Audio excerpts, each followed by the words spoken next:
I got everything printed out there. Production, and then you have 4. Project Healing Waters Fly Fishing. This is our Salem program. So we serve the veterans here in the greater Salem area, Marion County, Polk County. Peter's from over on the coast. He comes to us from Pacific City every month, hang out with us. So Project Healing Waters is a national program that started on the East Coast at Walter Reed Medical Center, Army Medical Center, and so our primary mission is for the physical and emotional healing of both the active duty soldier or sailor or airman who's been wounded, as well as veterans who have left the service and are now out in our communities. So most of these things most of our programs originated at medical centers. And as soldiers like myself came back from conflicts and had issues, we were at these medical centers having surgeries and getting better. We were introduced to Project Healing Waters in the program. And then as we left there, we came home, leaving the service, and said, well, what now? I've learned the skill, I love fishing, but there's no community for me to do it. And so most of these programs now that you're seeing in the community like Salem were started by veterans who started in the program at one of these major medical centers. And I picked it up when I went to the TBI clinic. And now there's more than 270 programs throughout the United States. And it's really veterans helping veterans now. Most of our volunteers, not all, but a good amount of our programs are ran by veterans who then go out and find a fly club. So part of our deal is to have a local fly club. We partner with the Salem Flycasters. We decided with Salem Flycasters several years ago that we'd like to get involved with this. They provide us the expertise, the fishing know-how, the ability to tie flies and help us with the technical aspects of it. And then we partner with the VA. We also partner with a vet center to find our veterans, to find guys in our local community. And we have some gals in the program as well who look to have a peer group of folks that they can hang out with and kind of normalize whatever it is going on. So Project Healing Waters kind of brings those two group of people together, the veteran and the fly fisherman. We bring those two communities together. We find the venue, we provide the equipment, we do the fundraising. We're a 401c3. I can tell you 100% of the money that comes to the Salem program, we put back to the vets. We get on the water and we go fishing. I know that me as a warrior and many of my peers as warriors, we're taught to have an instinct to fight, right? I mean, that's a big part of our job when we go downrange, is to find the bad man and engage with him. And so you come home and you're looking for a fight all the time. So now that we're home and now that we're looking around, it's nice because now I can get on the water and my struggle or my conflict is with the water, is with the fish, is with the weather, and it's trying to conquer that, not my surroundings, not my relationships, and it eases. The time I spend on the water is really therapeutic and eases that conflict in my other relationships. Now I can take out that competitive edge, that nature I have to fight and win with a trout or with a steelhead. So that's been good for me.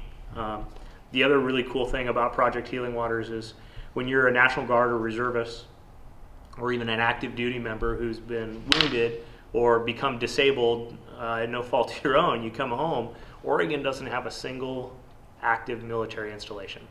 There's not one federal active military installation in Oregon. I come back here to Salem, Oregon, and who's my peer group? Right? As a reservist or a National Guard, I go back to my day job, my real job, right? I go back to working for whoever I work for. And my peers don't understand that where I work. My spouse doesn't understand that. Maybe my children don't understand that. My brother, my sister, my parents, they don't get that. So Project Healing Waters gives us an opportunity once or twice a month to get together with people who are like-minded, who understand me and my garbage and where I come from, and it normalizes that. It gives us that opportunity to have that fellowship that we missed. So you want to clean up all your soft tackle, get all the excess. You can use pheasant. I've used pheasant a lot. This partridge works at least just the same. Sets up and has the nice good curve on it, so when you put it on there, it'll stay with the body. You get your bead on there, and some people will build up behind the bead, quarter way down. What's the function of the bead? Limit out. The bead's gonna hold a little bit of weight on it to give the head just a slight tilt. This doesn't sit on top, so when you wrap the wire in, I wrap mine on the bottom because it gives it a little bit of depth and it doesn't hang out just one side. I'm gonna go just behind the bead head. A couple different ways you can do it. You can do it by hand like I am now, or you can turn your vise. I try to do it by hand because it allows me to place it a little better.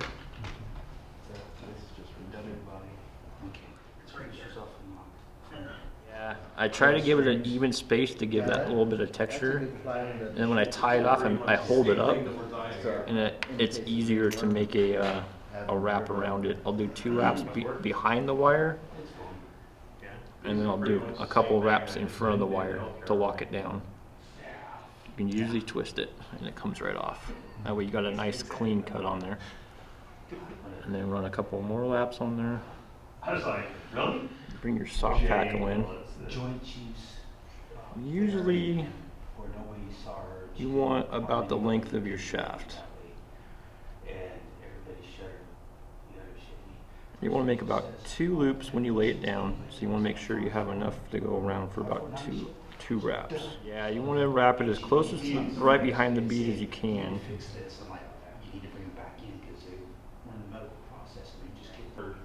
Take this up, trim it off.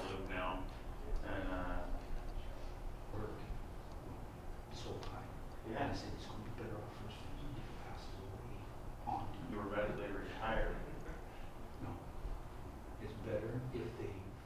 Do a couple loops behind it, a couple in front. I mean, you just had to process backwards, or different. I actually want to just wrap it around. They had to be in duty status when 3 or 4 times. there was a Tie it in, give it a good tug to make sure it's on. if they were retired before they announced it. It's called a soft hackle, and I recommend doing it in multicolors. I do it in red, green. There's a multicolored bead you can run. Silver color, which is what the soft hackle you can actually do in multiple colors: gray and white, brown and black and white. I've done them in pink and green.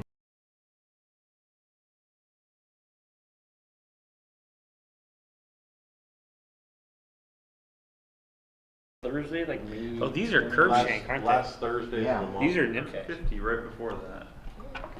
You to add more, but more wraps than it is to take off once you get it going.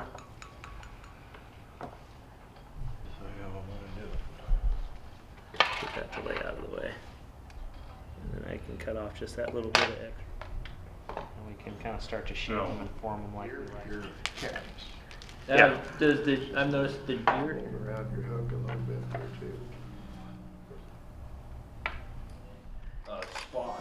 See thy bright shores in the sunlight, the heather of hills and the rising morn, the rolling grassy mist rolls east in the morning to run the wild hills of the Coollands above. Far away seaward, the green hills are lovely, where runs the hill water of foam